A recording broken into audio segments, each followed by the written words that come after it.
Well, it's supposed to rain later today, so I snuck out early to film. And what I wanted to share today was out of this book, which may be very familiar to many of you, My Utmost for His Highest by Oswald Chambers. And there's a squirrel that is checking me out pretty close.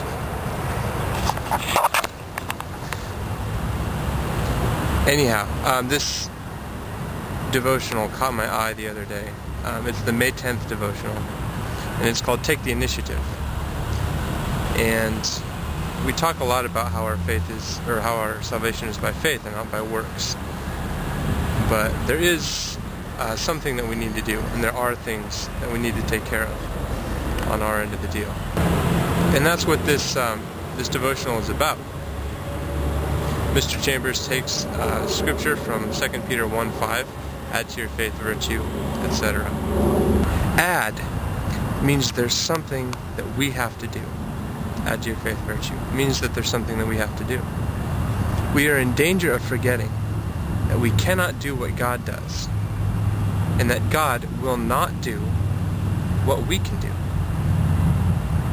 We cannot save ourselves or sanctify ourselves. God does that. But God will not give us good habits. He will not give us character. He will not make us walk aright. We have to do all that ourselves. We have to work out the salvation that God has worked in.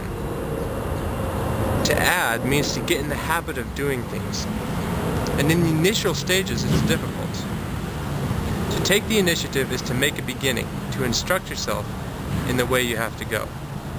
Now, those difficult initial stages are why a lot of people work with coaches. It really helps to have someone walk you through those difficult initial stages. If you hesitate when God tells you to do a thing, you endanger your standing in grace. Take the initiative. Take it yourself. Take the step with your will now and make it impossible to go back. Burn your bridges behind you. I will write that letter. I will pay that debt. Make the thing inevitable. We have to get into the habit of hearkening to God about everything, to form the habit of finding out what God says.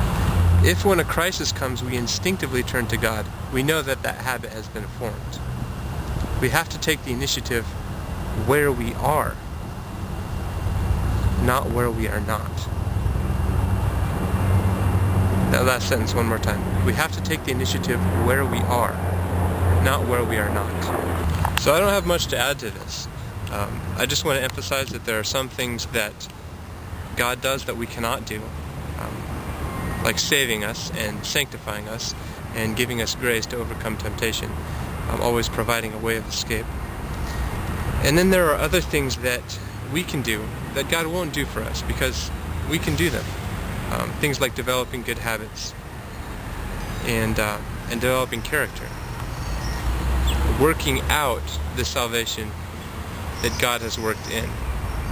That's a great phrase. Working out our salvation, which God has worked in. So, let's not pretend that we can do God's work for Him. You know, we can't save ourselves by doing good works. But let's also not forget that the good habits don't just come by themselves. And good character doesn't just happen. It needs to be developed.